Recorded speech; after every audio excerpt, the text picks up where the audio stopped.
Have you ever wondered if the next Pope could come from Africa? Could the most powerful spiritual leader in the world wear the traditional robes, speak with a deep voice from the continent, and carry the wisdom of the African people to the global stage? This is the story of Cardinal Robert Sarah, a man born in a small village deep in the forests of Guinea, a boy who walked barefoot to school, who faced great danger during a time of war and fear, and who rose to stand among the most respected leaders of the Catholic Church. Some call him the voice of tradition. Others see him as a symbol of hope for millions of African Christians, and many believe he might just become the first modern African Pope. So in this video, we take a deep look into the life of Cardinal Robert Sarah. We will walk with him from his humble beginnings to his powerful positions in the Vatican. We will also hear the strongest briefs, learn why he's both loved and feared, and ask the question many Catholics are quietly asking: could Cardinal Sarah really become the next Pope? Stay with me until the end of this story, because this is more than a biography. It is a journey through faith, power, mystery, and African pride. Now, Cardinal Robert Sarah was born on June 15, 1945 in a small village called Aulus in the Nzelankore region of Guinea, West Africa, and his family lived in a simple mud house surrounded by trees, farms, and rivers. The village had no electricity. It had no roads and no running water. People survived by farming and selling food in the nearby markets. Robert's parents were very strong Catholics, even though Christianity was not very common in Guinea at that time. His father was a farmer, quiet and hardworking, and his mother was known for her deep faith and kindness. They were very poor but rich in love and prayer. Now, Robert was their only child, and from a young age, he showed signs of something special. He loved going to church. He would kneel for long hours, eyes closed, whispering to God. He was also a clever boy, very focused in school, even when he had to walk several kilometers every day on bare feet just to reach the classroom. But life in Guinea was not peaceful. Let me tell you something. In 1958, when Robert was just 13 years old, the country gained independence from France. And the new president by then, Ahmed Sékou Touré, brought strict communist ideas. He didn't want religion in the country. He wanted the people to only believe in the government.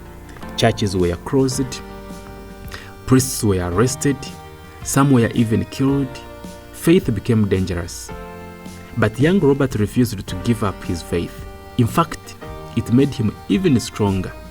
He continued to pray. He continued to serve in the church. And when others were afraid to speak about God, Robert was not. He believed that God is stronger than any president or any government. So when Robert was just a teenager, something happened that changed his life forever. A Catholic missionary priest from France came to visit his village. His name was Father Marcel Braquemont. He noticed how serious and prayerful Robert was. The priest said to him, "You're very different, my son. Have you ever thought of becoming a priest?" Robert was shocked. A village boy like him, a priest? But those words entered his heart. From that day, he started to dream, not of money, not of a big house, but of wearing the white robe of a priest, standing at the altar and bringing people closer to God. Now, soon after, he was sent to a small seminary school in Guinea.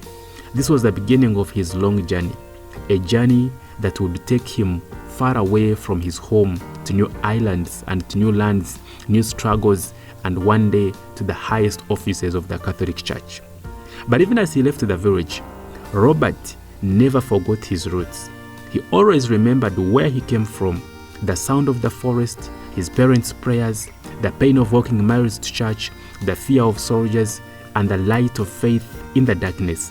Robert once said that, "My village taught me that even in poverty, we can be very close to God. The forest was my cathedral, and the silence was my teacher." That silence would follow him all his life. Now, after showing strong faith and discipline in his small village, Robert Sarah was selected to begin his journey towards priesthood. And this was a very big moment, not only for his family and his village, but also for Guinea itself. In a country where priests were watched closely by the government, becoming one was very dangerous but also very powerful. Robert joined the minor seminary in Kindia, one of the very few in Guinea at the time. There he lived a strict life of study, silence, and prayer. While other boys played games or chased after fun, Robert kept to his books and his Bible. He believed deeply that the priesthood was not a job, but it was a calling. And in the seminary, he studied philosophy, theology, Latin, and scripture. He also worked in the fields, cleaned the chapel, spent hours in quiet reflection. Life was not easy. Sometimes there was no food. Other times the police would come to spy on the students. The communist regime was still very strong and anyone connected to the church was seen as a threat. But Robert never stopped. His heart was full of faith. I remember Robert once said that a priest must be ready to suffer. Christ suffered for us. Why should we expect an easy life? His dedication impressed many people. He was selected to continue his studies outside Guinea, and this was a very rare and risky move at the time. In 1969, he was sent to Dakar in Senegal, where he continued his philosophy training, and it was his first time actually outside of Guinea, and it opened his eyes to a larger world. Now, after Dakar in Senegal, he moved to France, where he joined the Seminary Francaise in Paris. There he studied theology and also grew in spiritual maturity, and he was now fluent in French and learning Latin and also Italian. So he also studied under powerful Catholic thinkers and writers. He read the works of St. Augustine, Thomas Aquinas, the Pope John Paul II, who would later play a very big role in his life. But Robert's hunger for knowledge did not stop there. After France, he went to Rome, the heart of the Catholic Church, and studied at the Pontifical Gregorian University, one of the most respected Catholic schools in the world. He was one of the very few Africans there. He stood out not because of his skin color, not because of his wisdom, humility, and silence. Now, later he traveled to Germany and then to Jerusalem, where he spent time studying the Bible in the land where Jesus walked. This was very special for him. Actually, Robert once said, to walk where Jesus walked, to pray where he prayed, it remained and it reminded him why he chose his path. Now, after years of study and sacrifice, on July 20th, 1969, Robert Sarah was ordained a priest. The boy from the forest village, the one who walked barefoot to school, was now wearing the white robes of a Catholic priest. But his return to Guinea was not met with celebrations. No, the government still saw the church as a threat. As a young priest, he had to work secretly. Sometimes he would celebrate mass in people's homes, late at night, using candles and whispering hymns. Other times he would actually visit people in prison, bringing them hope and prayers. He became known not just for preaching, but for listening. He listened to the poor, the sick, and the broken-hearted. He walked with his people during hard times. He did not drive a car. He used a bicycle.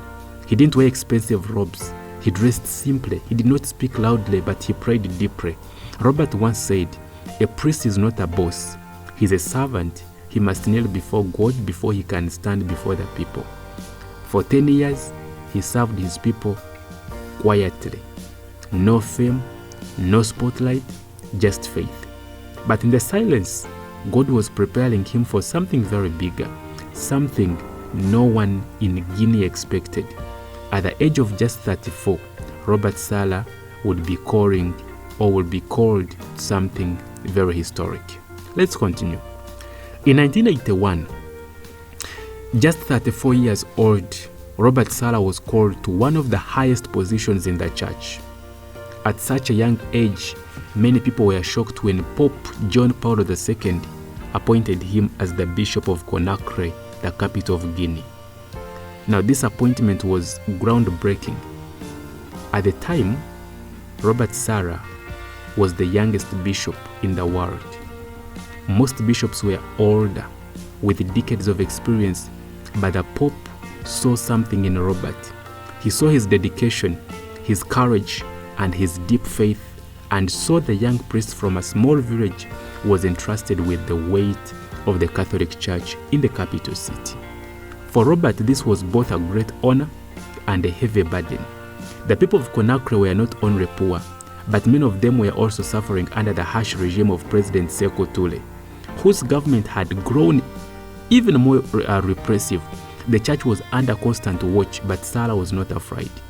He arrived in Conakry and began to work immediately. He was known for being direct, honest, and firm. He would speak the truth even if it meant risking his life. He would preach in churches, in homes, and in the open air, calling on people to stay faithful even when it was very dangerous for him to do. Robert once said that truth is the first duty of a bishop. If I'm afraid to speak the truth, then I'm not worth it to be a bishop. But being young and African in a predominantly white order Catholic world was not easy. There was many obstacles. Some of the older bishops were skeptical, They didn't believe a young man could handle the weight of the bishopric, and then there was the government, And during this time, Guinea was still under the tight control of Sékou Touré communist government.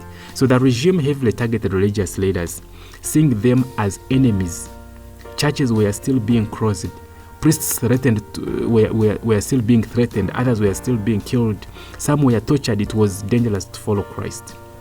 Yet Robert Sarah remained unwavering. He continued to speak out against the injustices that he saw. He even defended the rights of non-Christian citizens because he believed that true faith also meant standing for justice for all the people, not just for Christians. The church does not belong to the government. The church belongs to the people of God, he would remind his congregation. Now, in his early years as a bishop, he spent hours with priests and seminarians, helping them deepen their understanding of the faith and also their role in the world. He worked on seminary programs and training religious leaders, ensuring that the next generation of Guinean clergy would have a strong spiritual foundation. And as a bishop, Robert Sarah also faced another challenge: poverty. Because Conakry was one of the poorest cities in West Africa, Robert was determined that the church would serve the poor. He opened schools, hospitals, and clinics. He helped provide food for the hungry and shelter for the homeless. He even found ways to support Catholic communities in the neighboring countries that were suffering from civil war or famine. Despite his young age, Robert was developing a reputation for being a bishop who was wise beyond his years. His teachings, always filled with compassion and clarity, spoke to the deep needs of the people. And it was also during these years that he wrote his first major work, a small but powerful book called The Church, the Bride of Christ. And in this book, he shared his deep love of the church and emphasized that the role of the bishop was not to rule but to serve. But just as things seemed to settle, a new storm was brewing for Robert Sarah, one that would push his faith and leadership to the test. I'm telling you about Robert Sarah because I want you guys to know who Robert Sarah is, and you guys to know if really Robert Sarah deserves to be the Pope. Now, let me tell you something. By 1994, after more than a decade of serving as a bishop, Robert Sarah's leadership was beginning to draw attention far beyond the borders of Guinea. In the church, his reputation of being strong, faithful, and fearless had spread. People began to look at him as the future leader of the church, not just in Guinea but around the world. But it was not just his youthful courage or his ability to challenge the government that got him noticed. It was his spiritual depth and his commitment to traditional Catholic teachings. In a time when the church was facing growing challenges, including calls for modernization and change, Sarah stood firm in his belief that the church needed to hold onto its core values, its ancient traditions, the liturgy, and its normal teachings. In 1994, the Vatican took notes of him. Pope John Paul II, already an admirer of Sarah's courage and faith, appointed him as secretary of the Congregation for the Evangelization of Peoples, a prestigious position within the Vatican. So at the age of 49, Sarah moved to Rome, and this marked the beginning of his rise on the world stage. For many, this appointment was seen as a symbol of hope for Africa. Here was a man who had grown up in poverty, walked barefoot to school, and faced persecution. Now he would help lead the church's missionary efforts around the world. In this role, Cardinal Sarah was responsible for overseeing the church's efforts to spread the gospel, especially in Africa, Asia, and Latin America. He worked tirelessly to improve the spiritual and material conditions of the world's poorest communities. One of his primary goals was to help the church better serve the needs of the global south, a region often neglected by the Western church leadership. Sarah worked hard to ensure that the Catholic Church's teachings reached the remote corners of Africa, helping both Catholic and non-Catholic communities. He traveled widely, visiting countries like Ethiopia, Kenya, Uganda, and Cameroon, where he would speak to the faithful and also meet the local bishops. He pushed for a greater emphasis on the inculcation of the faith, meaning that the church needed to adapt and also to respect the cultural traditions of each region rather than impose foreign customs. Now, during his time in Rome, Sarah also played a significant role in reforming the church's missionary activities. Actually, he often said that the church cannot be a foreign institution. It must also belong to the people, to the nations. It must be rooted in the culture and the needs of the people it serves. So his work in Africa earned him the admiration of many, and he was soon recognized as a leader who understood both the needs of the modern world and the deep traditional roots of Catholicism. He balanced these two forces with grace, speaking with the authority of someone who, understood both the spiritual and the social dimensions of the church's missions. So Cardinal Sarah's teachings on the liturgy also began to, catch the attention of church leaders worldwide. He believed that the church needed to return to a more traditional, reverent form of worship. He was one of the leading voices calling for reformation of the Latin Mass and the return of the sacred silence in the liturgy. So this view put him at odds with the more progressive elements of the church, who were pushing for changes to make the Mass more accessible and, contemporary. But Sarah's views were clear, and he stuck to them. His writings and speeches on the liturgy and the role of the priesthood made him a voice of traditionalism within the Vatican. Liturgy is not about us, it's about God. We are not the center of the Mass. Christ is the center. So Sarah's views, though controversial, resonated with millions of Catholics around the world, especially in Africa, where traditional Catholicism still had a strong following. He became an influential figure, not just in Rome, but also in the wider global Catholic community. But as his influence grew, so did his critics. Some saw him as too conservative, too resistant to change. Others feared his rise, believing that his views on liturgy and morality might, hold back the church from evolving to meet the challenges of the modern world. Yet Cardinal Sarah remained unmoved. He always put faith first, believing that the church should stay true to its roots, its teachings, and its sacred traditions.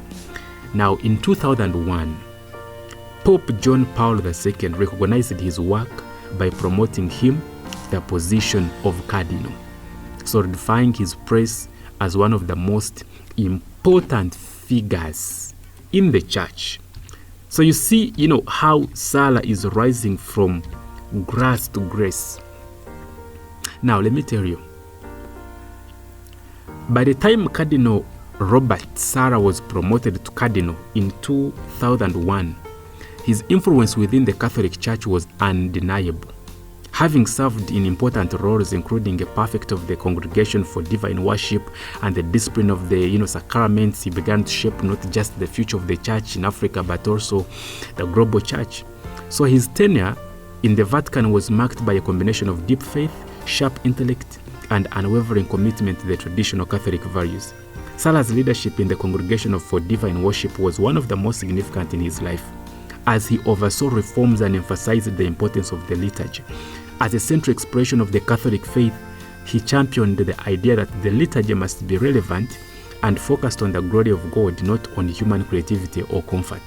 So one of his major contributions was his strong advocacy for the traditional Latin Mass, a subject that has sparked much debate in recent years. Cardinal Sarah believed that the Latin Mass was not just a historical relic, but a treasure that held deep spiritual meaning. And to him, The use of Latin was not just about language, but it was about keeping a universal expression of faith that transcends time, place, and culture. And he often spoke about how important it was for Catholics worldwide to be united in worship, particularly through the Latin Rite. So in 2016, he made waves by writing a memoir titled God or Nothing, which reflected his deeply held views on faith, politics, and the future of the church. Now, the book became a bestseller, shedding light on his personal struggles, his passion for liturgical renewal, and his belief that the church needs to remain firmly anchored in tradition in order to face the challenges of modernity. It was here that Cardinal Sarah was widely recognized not just as an African bishop, but as a leading voice in the global Catholic conversation. But Cardinal Sarah was not just focused on liturgy, no. He also played a significant role in the Vatican's diplomacy. As a man who had witnessed the struggles of Africa, he advocated for the church to be more involved in addressing global poverty, injustice, and violence. So his work in Africa, combined with his position in the Vatican, made him a key figure in shaping the church's outreach to developing nations, and he saw himself as an advocate for the marginalized, and he often spoke about the spiritual, economic, and social challenges facing the world's poorest communities. So Cardinal Sarah's views on the role of Catholic clergy were also significant because he pushed for a more disciplined priesthood, calling on priests to remain true to their vows of celibacy and to live lives of simplicity and humility. He believed that the priesthood was not a career but a sacred calling. It was not a career, And his insistence on the importance of the celibacy and sexual purity was controversial, especially at a time when many were calling for change in the church's handling of sexual abuse scandals. Yet Sarah stood firm in his belief that priests must be witnesses of purity in the church. And as Sarah's influence grew, so did his relationship with Pope Francis. Though their views on certain issues differed, especially regarding the future direction of the church, Cardinal Sarah remained loyal to the papacy. In fact, he was often seen as a key advisor to the Pope, especially when it came to discussions about the church's role in global politics, social justice, and the preservation of traditional values. However, there was growing speculation about whether Cardinal Sarah could one day become the Pope himself. As one of the most prominent cardinals in the church, many saw him as a strong contender. His background as an African cardinal, his traditionalist views, and his growing influence within the Vatican all made him a natural leader. Some even referred to him as the Pope of Africa. But Cardinal Sarah always downplayed such talk. He was very humble about his achievements and often said, "My only desire is to serve God and his people. If that means being the bishop, a cardinal, or even a simple priest, I will accept it. I have no ambition to be the Pope. I only want to do God's will." Still, the possibility of Cardinal Sarah becoming Pope remained a topic of great interest, especially as the church faced new challenges in the 21st century. With the world becoming more secular, many wondered if the church would need a leader who would reaffirm its traditional values and fight against the pressures of modern society. Cardinal Sarah's stance on these issues made him a rising star, even as Pope Francis continued to focus on reforms. Beyond politics and leadership, Cardinal Sarah's writings have played an important role in his influence. His book, God or Nothing, was not just a personal meme, but also a call of action for Catholics to return to a more radical, authentic faith, one that rejects the comforts of what we may call now the modern life and embraces the sacrifice of following Christ. Now, let me tell you something now. As Cardinal Sarah's influence within the Vatican grew, so too did the complexity of his leadership, because he had become one of the most prominent figures in the Catholic Church. Not just because of his African heritage, not because of his strong stances on key issues that were at the heart of the church's future, but his views on church reform, sexual morality, and the role of women in the church often put him at odds with more progressive elements within the Vatican and the global Catholic community.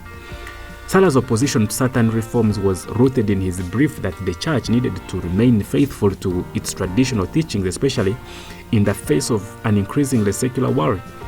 His stance on the liturgy, for instance, was perhaps his most widely known position, while many within the church sought to modernize the liturgy to make Mass more accessible to the masses and relevant to contemporary society. Sarah consistently urged that the liturgy should remain a source of reverence, solemnity, and worship, not something that accommodated modern trends. In 2017, Cardinal Sarah gained even more attention when he proposed that the church should encourage priests to celebrate Mass and Orientium, facing the altar rather than the congregation. And this was a highly controversial idea, as most of the Catholic world had grown accustomed to the priest facing the people during the Mass, a change introduced after the Second Vatican Council.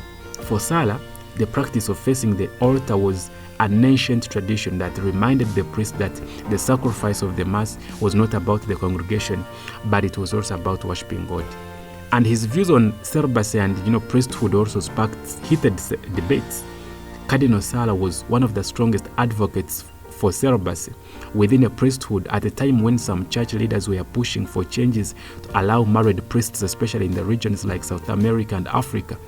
Sarah remained firm in his brief that celibacy was a sacred one that priests made when they committed to the priesthood. He argued that celibacy was not just a practical discipline, but a spiritual discipline that allowed priests to be fully devoted to their ministry.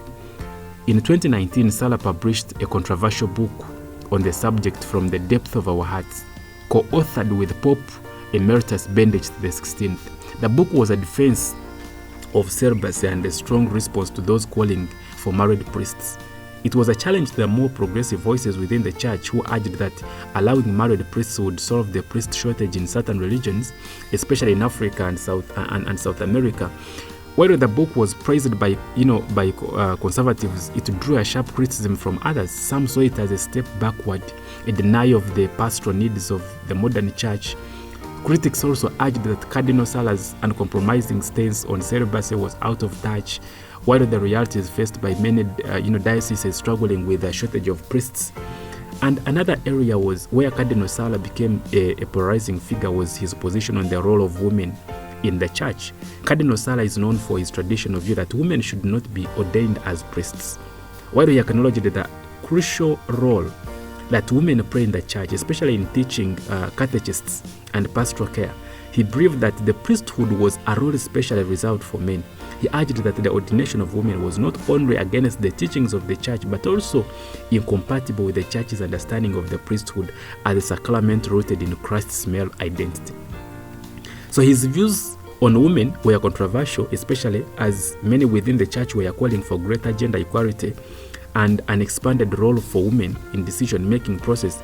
But Cardinal Sarah's position was a reminder of the historical teachings of the Catholic Church, but also raised questions about how the Church would address the demands for greater inclusion in the future.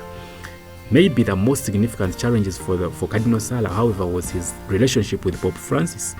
While they shared many views on the importance of social justice and the Church's role in addressing poverty, there were clear differences in their approaches to reform. Pope Francis had become known for his more liberal stance on issues like climate change, economic inequality, and immigration. Cardinal Sarah, on the other hand, was seen as a traditionalist advocating for the preservation of Catholic doctrine over political engagement.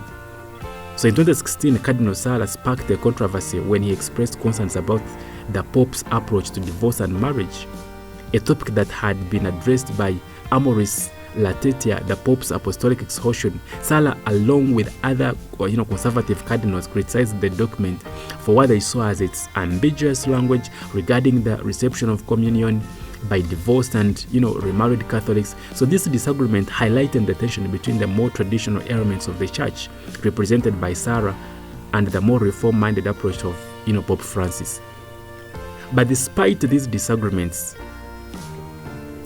despite these tensions, Cardinal Sarah remained loyal to the papacy, always maintaining a deep respect for the office of the Pope, and he was often careful to express his opinions as part of an internal church dialogue rather than an open rebellion against the Holy Father. So, but these public disagreements added to his reputation as a leader who was not afraid to speak his mind Even when it meant challenging the direction in which the church was headed, his critics saw him as a roadblock to progress, while his supporters hailed him as a defender of maybe what we can call of tradition.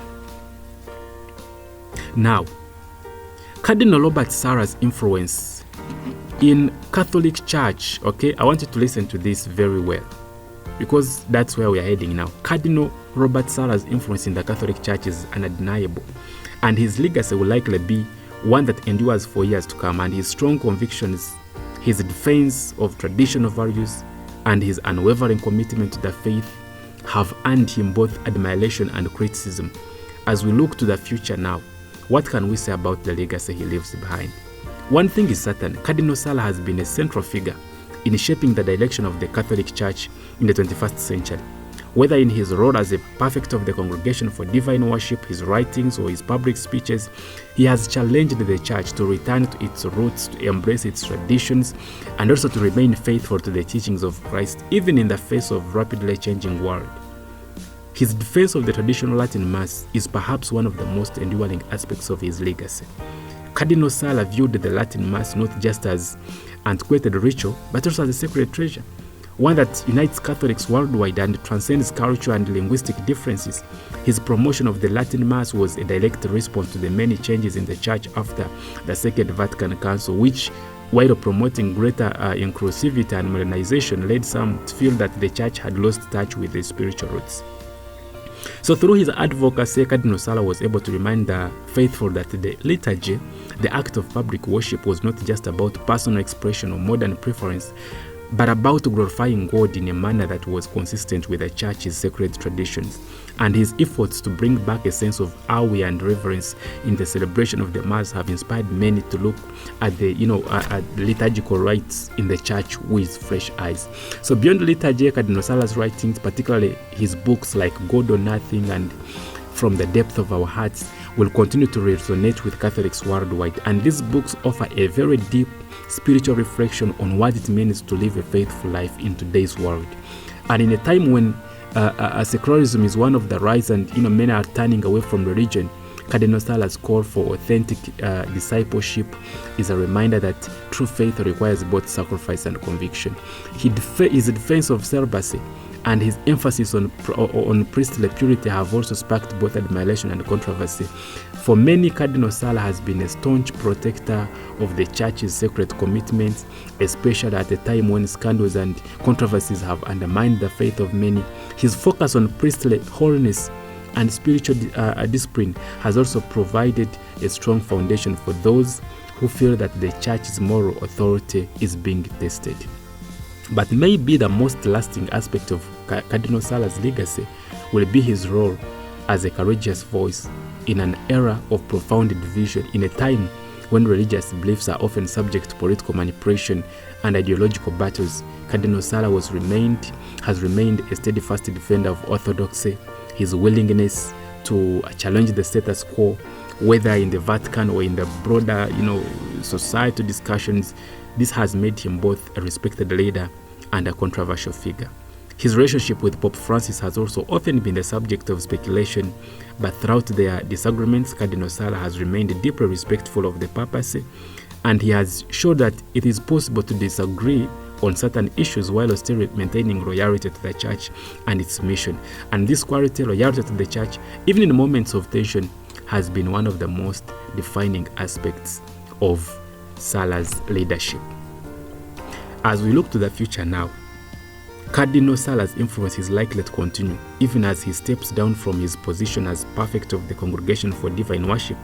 His retirement does not signal the end of his voice in the Church, but rather the beginning of a new chapter.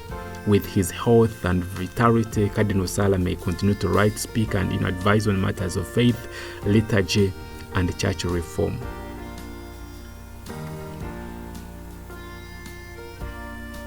Now, maybe lastly, what I can tell you about Cardinal Sarah that you probably need to know, and as we end this whole thing, let me tell you something.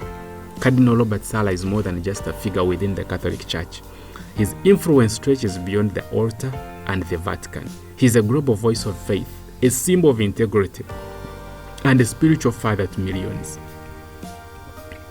So, I don't know if you think Cardinal Sarah could maybe become the next pope, or could be the pope, because many non-Catholics respect him for his courage, and he has become a moral compass for some of the controversial figures for others.